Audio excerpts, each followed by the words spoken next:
everyone, Alexa Donne here, and today I'm going to be covering the super fun topic of contracts. Believe it or not, this is a frequently requested topic, and by frequently I mean at least 3 people have requested it, which is pretty good in my books. And I know that this is a very specific topic that is just the kind of one I should cover, and to be honest, I have been putting off this video for a very long time. I specialize in traditional publishing where you have to deal with contracts. I should be talking about important contract stuff that you need to know. The thing is, contracts are dry and complicated, and it's honestly really advanced knowledge that even I honestly am quite fuzzy on. But I do know just enough to kind of tell you what I know, and also to tell you what I don't know. The important disclaimer here is this is why you need a really good literary agent, because very good literary agents, the cornerstone of their job, it's not just to sell your book. It's actually to sell your book well, to negotiate your offer and negotiate your contract so that the terms in it are as favorable to you, the author, as possible. But before you get to that stage with publishing contracts, you do have to deal with agent contracts, agency contracts. So I'm going to be talking about this in 2 primary parts, the 2 principal kinds of contracts you're going to be looking at and dealing with. The agency agreement when you sign with an agent, and then publishing contracts. Because the thing is, even if you don't know a lot about contracts, if you're not really a legal person, it does behoove you as the author, this is your career, to read every contract that is put in front of you and do your best to understand it as best you can, to understand key clauses that are going to come up and impact your career.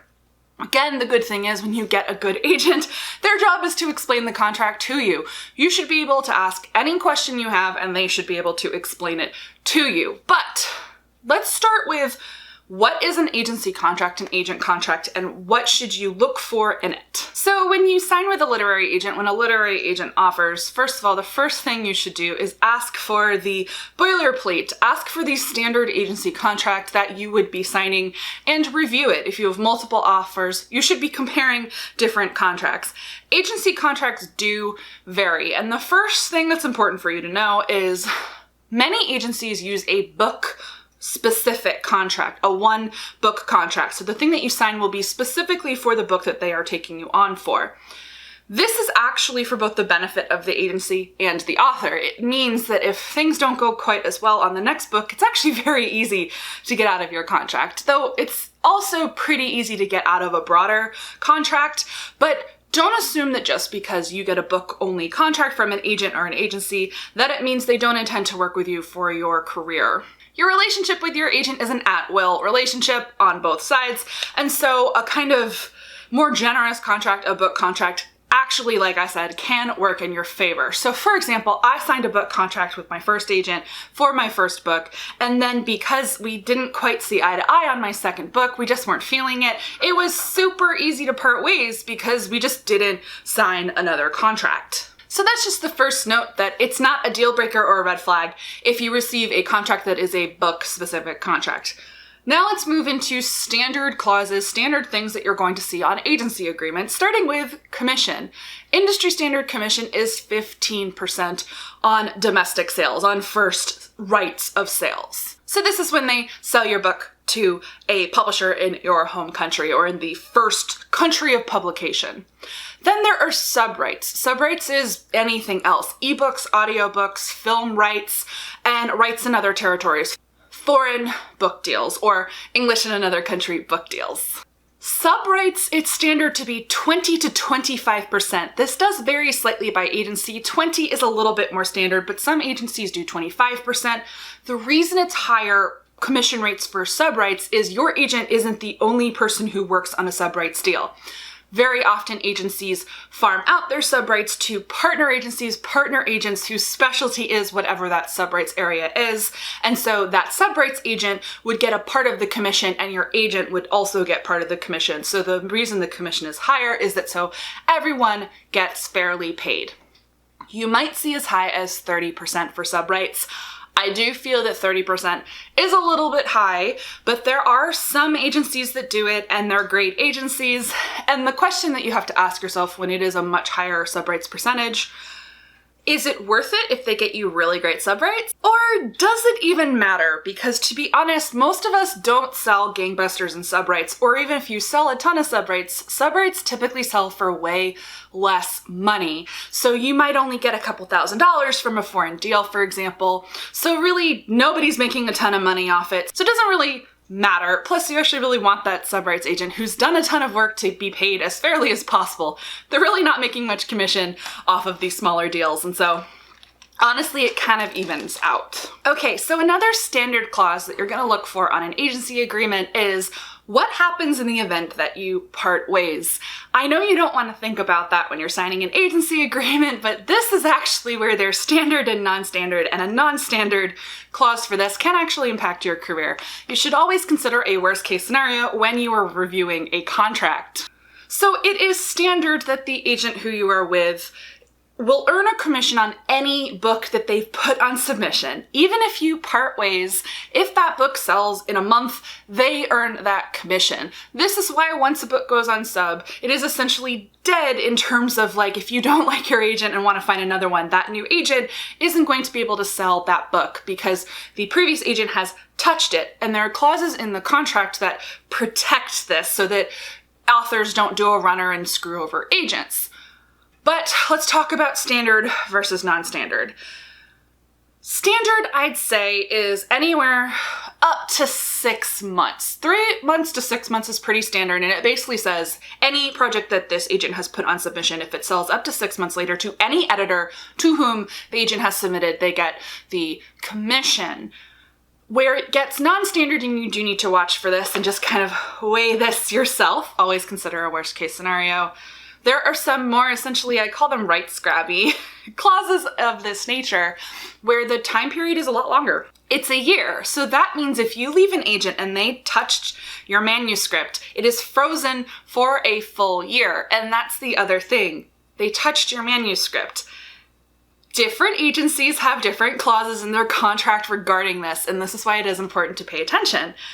Some agency agreements are very specific. It's if they put it on submission to editors and then it sells, they get the commission.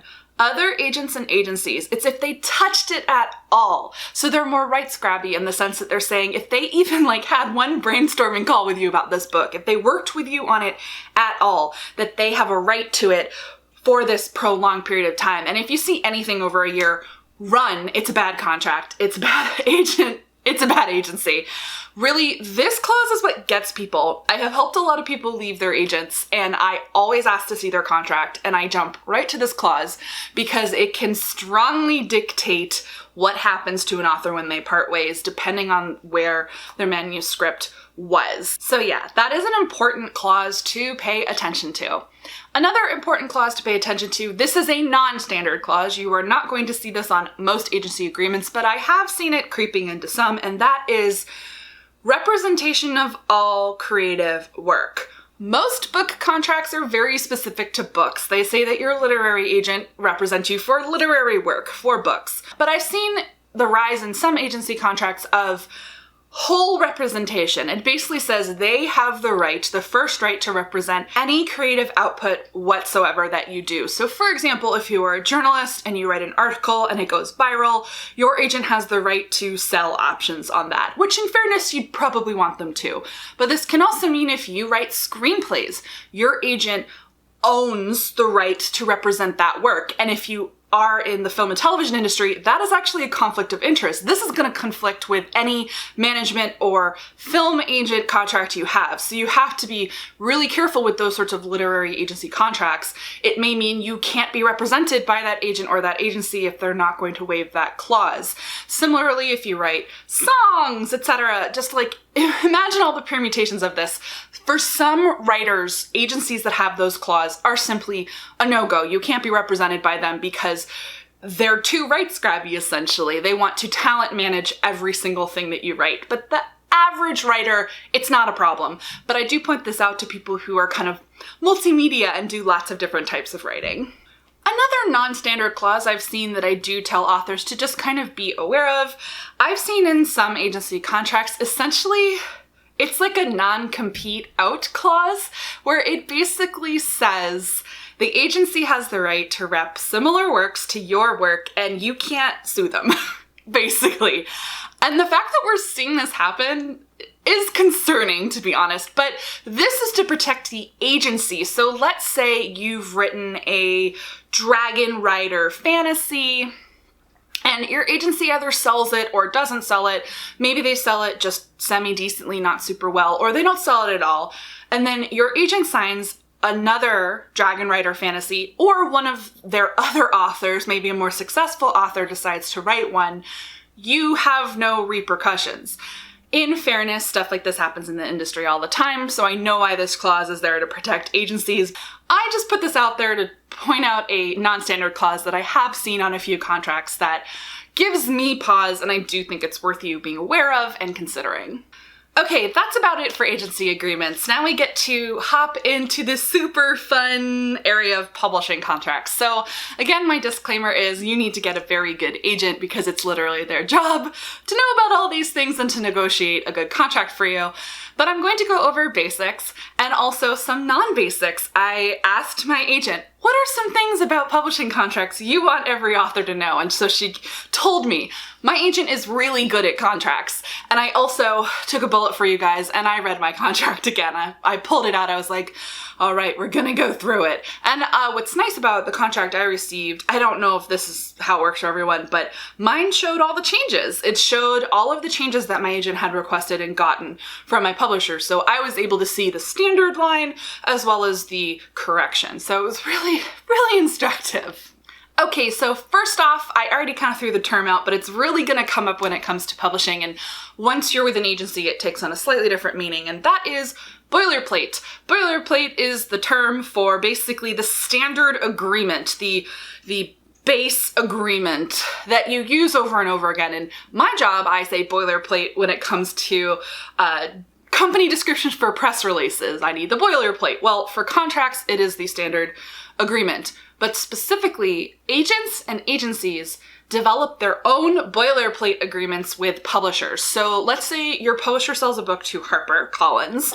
They negotiate that contract and they win some battles and lose other battles, and they gain certain favorable contract terms. And from that point forward, that is the boilerplate contract between HarperCollins and that agency. So if the agent sells another book to HarperCollins, their starting point is that boilerplate. They've already won the fight on certain contract terms, and then they go from there. So one of the pros to this is if an agent has a really strong relationship with a publisher and they've already negotiated a really good contract for one author and they sell you to the same publisher, you benefit from those contract terms. So for example, when my agent sold my book to HMH Teen, it was the first time she and her agency had sold a book to HMH Teen, and so the contract negotiation period was particularly important because they were negotiating the boilerplate contract, the contract that would be used going forward for all subsequent sales to HMH. So as I mentioned, your number one job is going to be actually reading your publishing contract. And I apologize, they are long.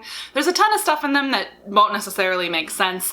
I was fortunate that I had some friends who asked me to read their contracts. So I had read a publishing contract before I got my own, which helped a lot. So much of it still doesn't make sense to me, but we're gonna talk about the basic terms. Starting at the very top, what your contract has in it.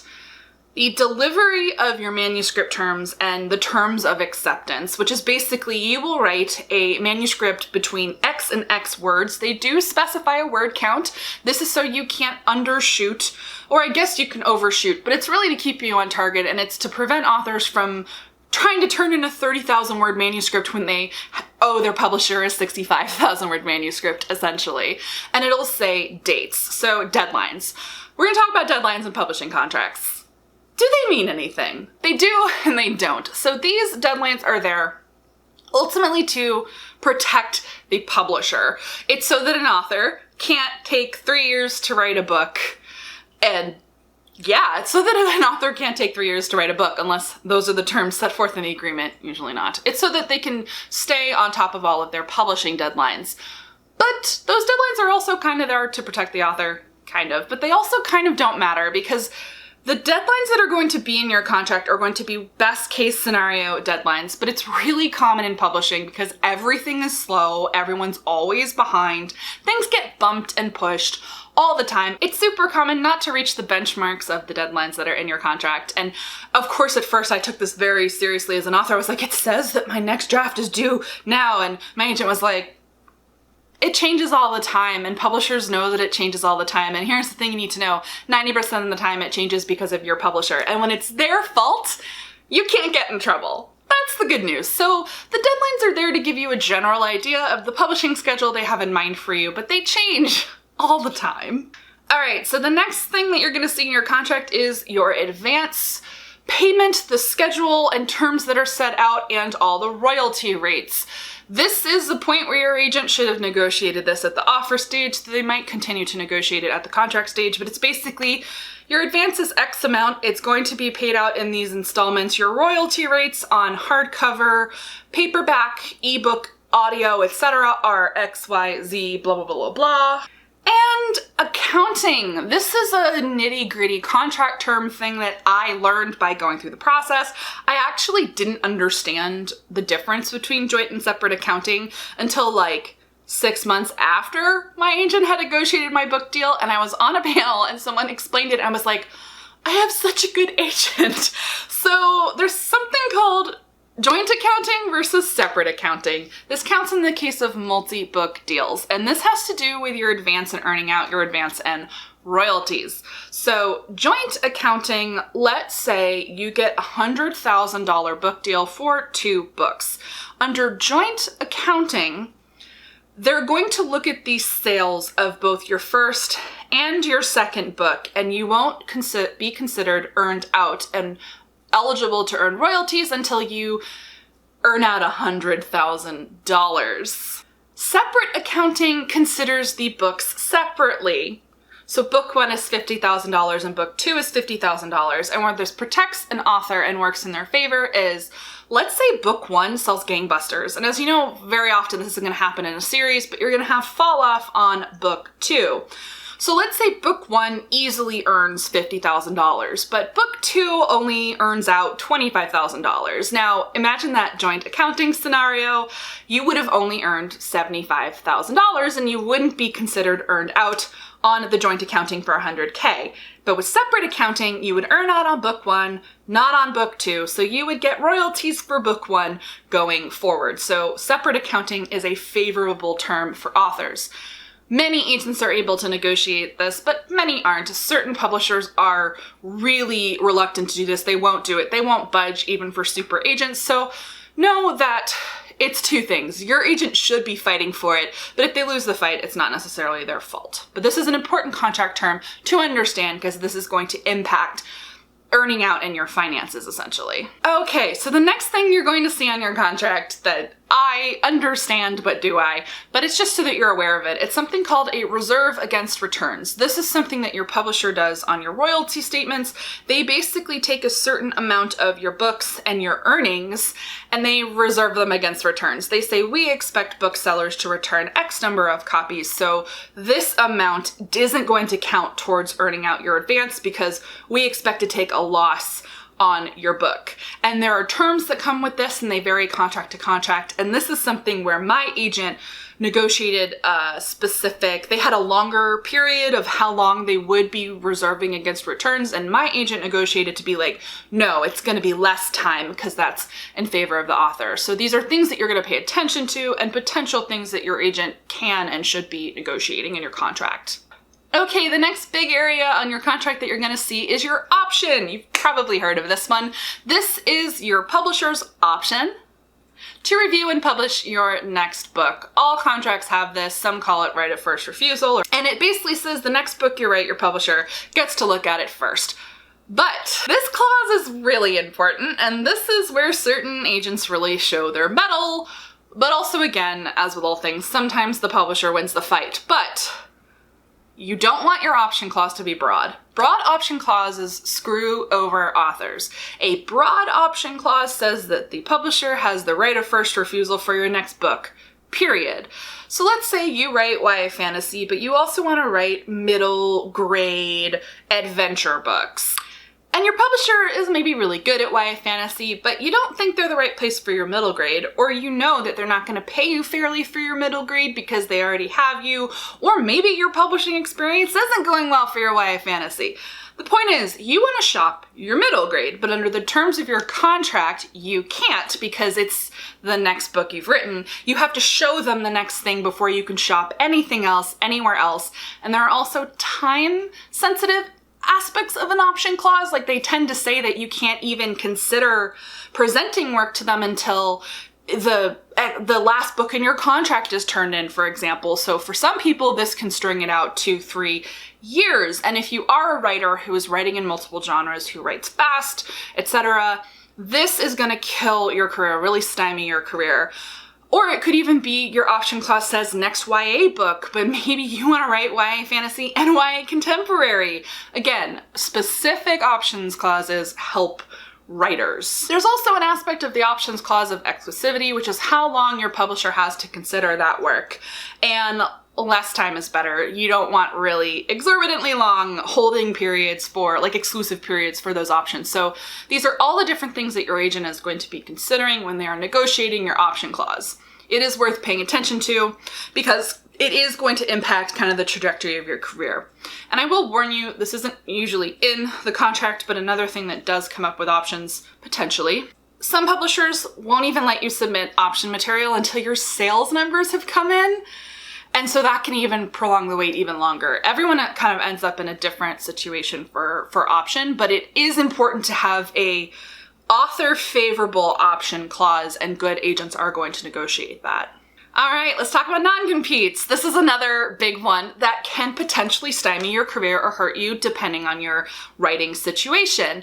This is one in particular, if you are an indie author, that you want to pay attention to, because indie authors, of course, are writing and publishing often in another space, and if they also decide to go trad pub, non-competes can cause problems. Or again, multi-genre writers. A non-compete essentially specifies you cannot publish a book. Usually they're genre specific, or they should be category genre specific, within 6 months of the one by your publisher. This is so that you're not competing with them with other houses. It's pretty standard. You shouldn't freak out. I probably should remember what was in my contract. I feel like 6 months is pretty standard. For some publishers, it's a year. But again, your agent, knowing your career situation and what makes sense for you, will try to negotiate this in your favor if you are trying to publish in different genres. But this is definitely one to pay attention to if you do see yourself having that kind of career. Personally, the non-compete doesn't really affect me because I'm a slower writer, I'm a one book at a time girl, but it's just worth being aware of. Next is the first clause that my agent said she really wanted people to know about, and she's right, it is a really good one. It is similar to that agency clause, the what happens if we part ways clause, and that is the cancellation clause. In your publishing contract, there is one. It basically outlines under what circumstances you, the author, could have your book canceled, and then what you would have to do with your advance, i.e., under what circumstances will you have to give money back to your publisher. Yes, this is a worst case scenario, but it does come up, so it is important to read this, be aware of what it means, ask your agent to explain it to you. Hopefully they've negotiated favorable terms for you. And yeah, it's kind of a scary one. And it's also like, hey, turn in your book on time and make sure it's editorially acceptable. But sometimes worst case scenarios do happen, but that is an important clause that agents take care to make sure is going to work in favor of their clients. So just be aware of that one. Which brings me to the next one. My agent also really wanted me to talk about this one. This is a new thing in publishing contracts. It's so new, I didn't have one on mine, but that is a morality clause. Publishers are increasingly making this a standard on publishing agreements, a non-negotiable standard, and it basically is a clause about the morality of the author. It says that if you do something that is immoral, that can damage the publisher and damage your relationship, damage them monetarily, that they are able to then cancel your book contract, withdraw funds, etc.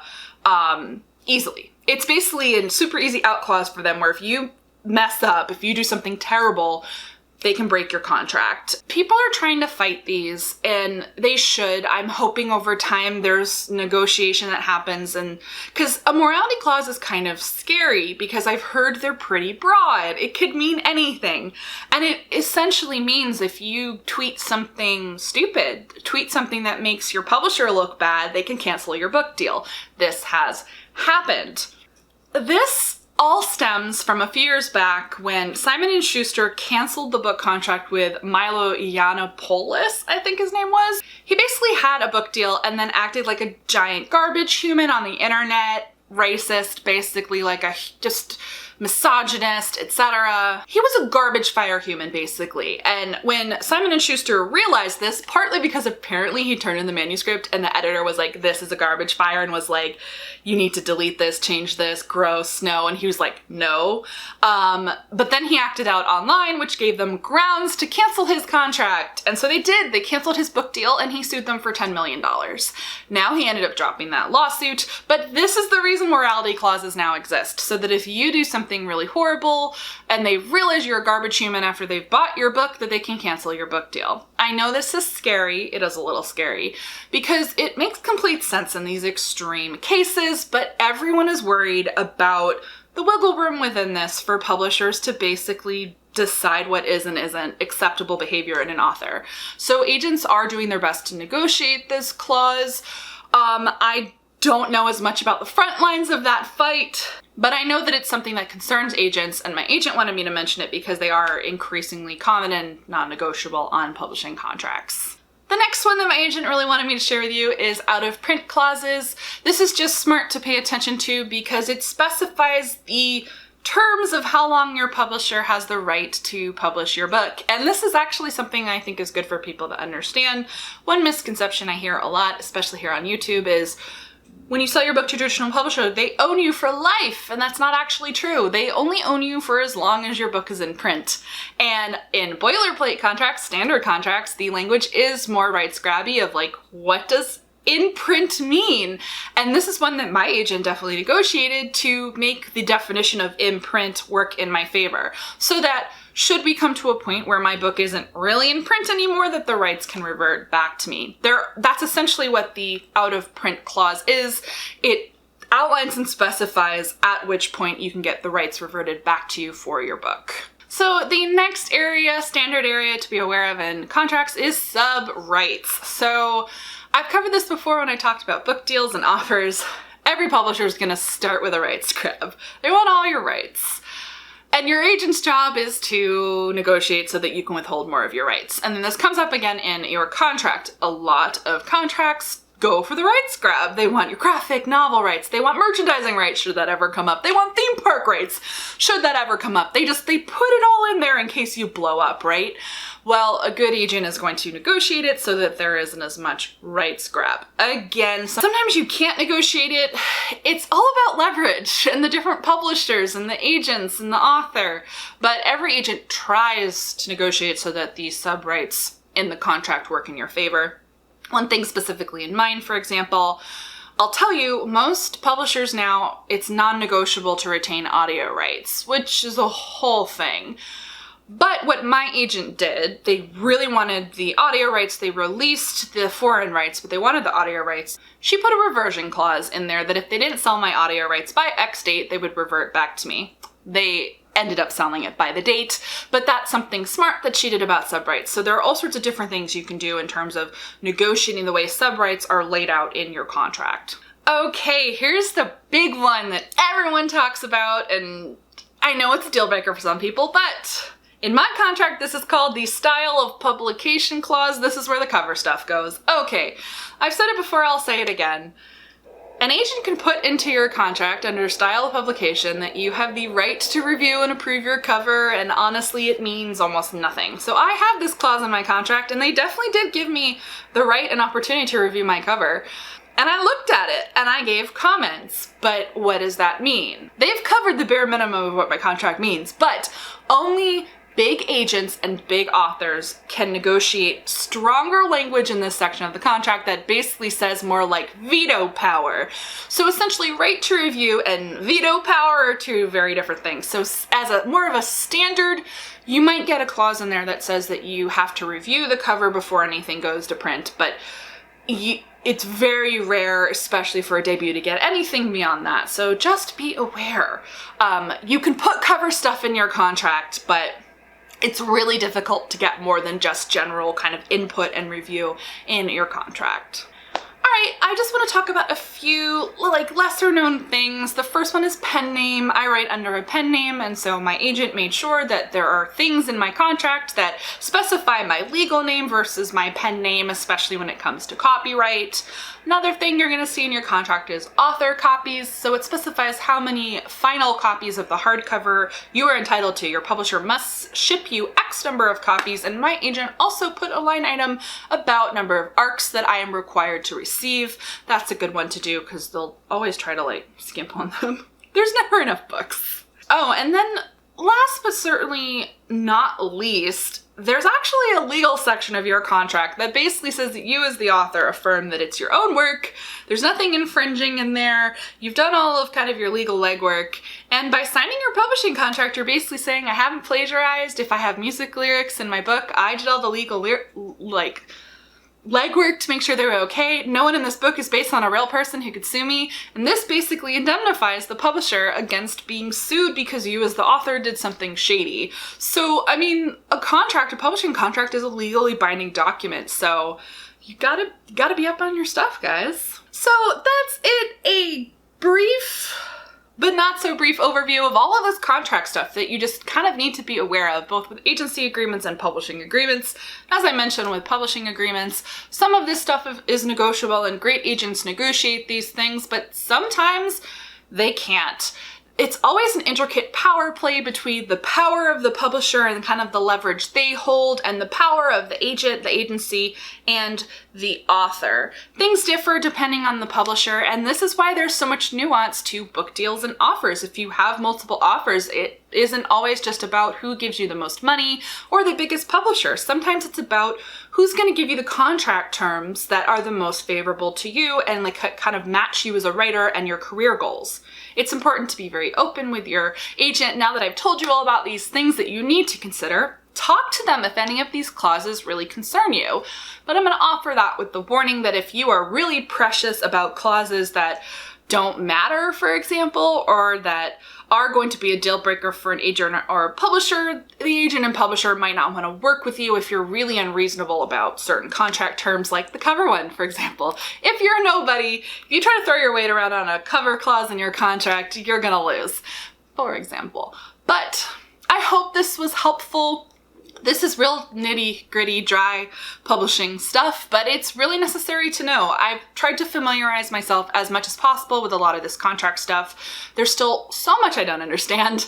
There's so much stuff I asked my agent about. We had a call and I asked her questions about the contract, and that's really important. Again, what I leave you with is be as familiar as you can with this stuff, just to do your due diligence, but this is why it's important to sign with the best possible agents. Whenever I make my kind of red flag videos about agents and kind of warnings and like advice, I don't actually harp on contracts quite as much as I should, but I do want to warn you, there are some agents of whom I am aware who are very flashy, people really like them, they're very popular, and I know for a fact they're really bad at contract negotiation, and that's going to hurt an author more than almost anything else when it comes to an agent having failings. So it's just something to bear in mind.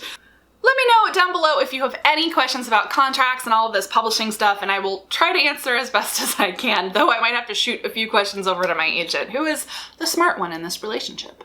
Give this video a thumbs up if you like it. I will make more really super fun, super dry videos, but that are necessary about traditional publishing. If you're not already subscribed to the channel, go ahead and do that. I post new videos 2 to 3 times a week with a focus on traditional publishing.